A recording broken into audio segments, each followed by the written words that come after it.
guys, welcome to Anywhere But Here 24/7.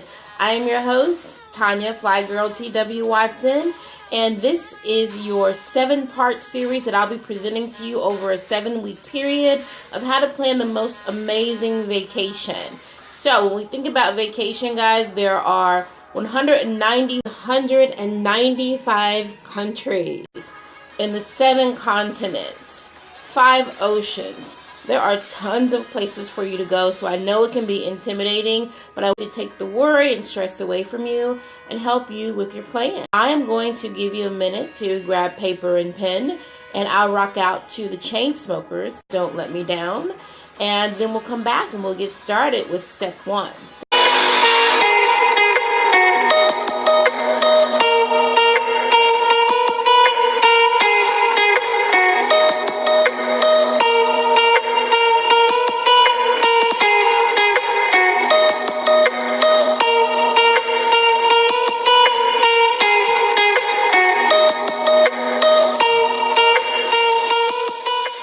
Guys, before we jump into step number 1, I want to give you a travel tip when traveling with children.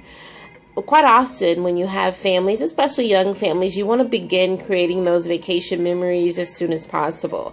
And I want to recommend to you that you wait until your children are 5 or older. And the reason why I'm saying that is because young children quite often forget the experience or never remember it to begin with. And they get cranky. So don't forget that at those early ages, 2 to 5, they're cranky, they're hot, they're tired. They don't have the type of level that we do as adults to take in, remember things, and appreciate them. And they also communicate through crying and getting frustrated when they're hot and tired. So if that is going to make an impact on the level of fun and engagement you have on your vacation, you just may want to take into consideration having the kids do a separate vacation on a smaller level. Keep in mind, children's museums and things like that are vacations for them. And you invest a lot of money when you're going to these really fun and exotic places. So just a tip, you do what's best for your family. All right, so now we'll jump into step number 1. Step number 1 is going to be choosing your travel companions wisely. And I approach this with 2 methods. Here's my first method. It is choose someone that you've always traveled with previously and you've never had any beef. You know, you can go, you can have a great time. You do your thing, they do their thing, and there's really no friction throughout the entire vacation, right? So that's the easy method. You've already established that kind of travel rapport that's necessary when hanging out with someone over a 3 to 2 week period. So method number 2 is if you're choosing new travel companions, it's tricky, right? I've had experiences, and so have friends and family that I know who've had travel experiences where they've gone with someone and they're completely on opposite ends of the spectrum with what the expectations were.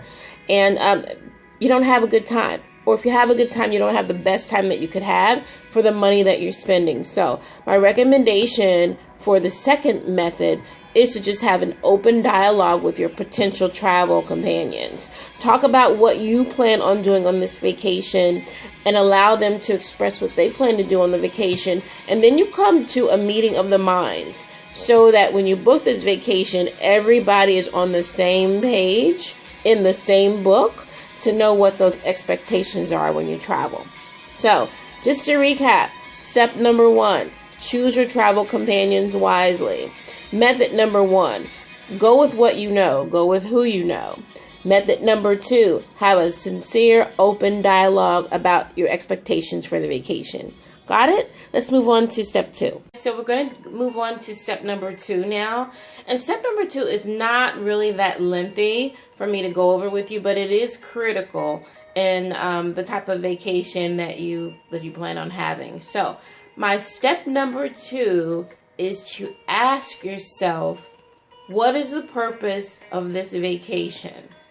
Here's what I mean. Are you going to relax? Are you going to kind of have that mental vacation that we sometimes need?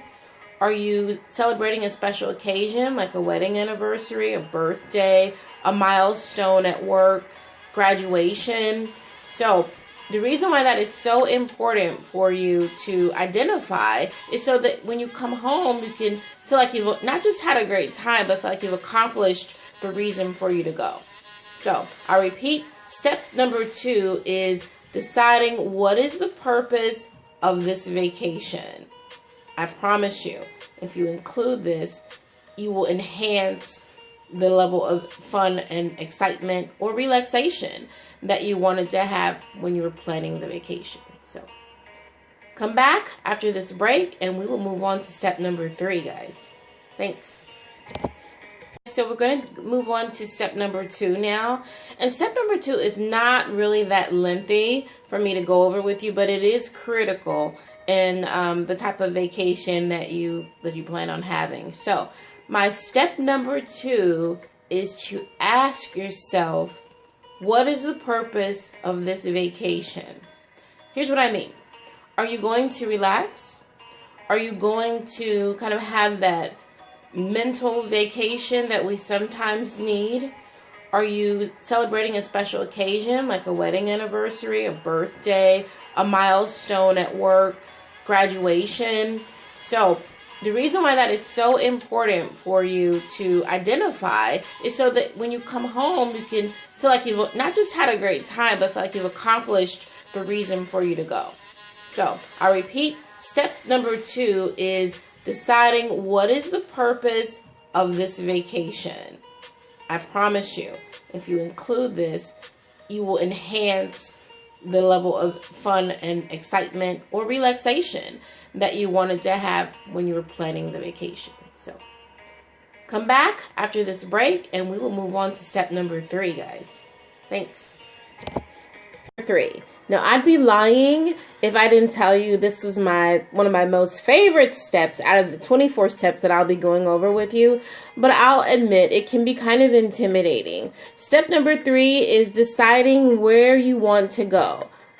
Remember, 195 countries, 196 if you count Taiwan, 5 oceans, 7 continents. I'm losing my voice. You see how excited I'm getting? All right, so it can be very, very intimidating in deciding where you want to go because the world is such a humongous place. But again, no stress on you. That's why I'm here. So I want to give you an activity on how you can narrow down the field. So here's what my recommendation is for step number 3. It is, once you've decided who your companions are, once you've identified for yourself the reason why you're going on this vacation, invite those people over. Have popcorn and soda. Have cocktails. Who doesn't like a great martini, right? Grab you some Post-it notes, lots of pens, gather around the dining room or the living room table, and give yourself 60 seconds on the clock. That 60 seconds is going to be for everyone who is traveling to write down all the places in the world that they've ever wanted to visit. I caution you, I want you to write down every single place you've ever thought you would possibly want to see. There's a purpose to this. After the 60 seconds is over, I want you to categorize all of those Post-it notes. The ones that talk about beaches, put those together. The ones that talk about islands, the Caribbean, for example, put those together. If you have any in Europe, put those in the same pile. This is creating a wonderful visual picture for you. As a matter of fact, grab your phone, grab your camera, take a snapshot of that. That's so crucial to all the vacations that will come after this particular one. Here's what's next. I want you to take a look. All the ones that don't have the longest list, pick those up, put them in a folder or an envelope, save those for future vacations. Do not discard them. That's valuable information, right? What you're left with is those 2 piles that have the most Post-it notes on it. You have your 2 piles, you have your travel companions, you guys talk it out, hash it out. I want you to visit anywherebuthere.com. That's my website. I want you to complete your travel DNA. That travel DNA will allow you to identify what kind of traveler you are. and also allow them to identify what kind of traveler they are. That's going to be critical in your group deciding what kind of vacation or destination you're going to land on. So, I Will Party has completed all the assessments for who's going. I want you to bring those two lists, those two post-it note lists back out. And then you'll be armed with more information than you had before on what kind of traveler you are. That will help you make a final decision. So to recap, step number 3 is choose your destination. This has been a lot of fun for me. It's going to be a lot of fun over the next 6 weeks that we have left, because we have 21 more steps for me to provide to you on how to make the best vacation that you ever had. So don't forget to do your homework, and I will see you back next week. I appreciate all of you guys. Happy travels. Take care. See you.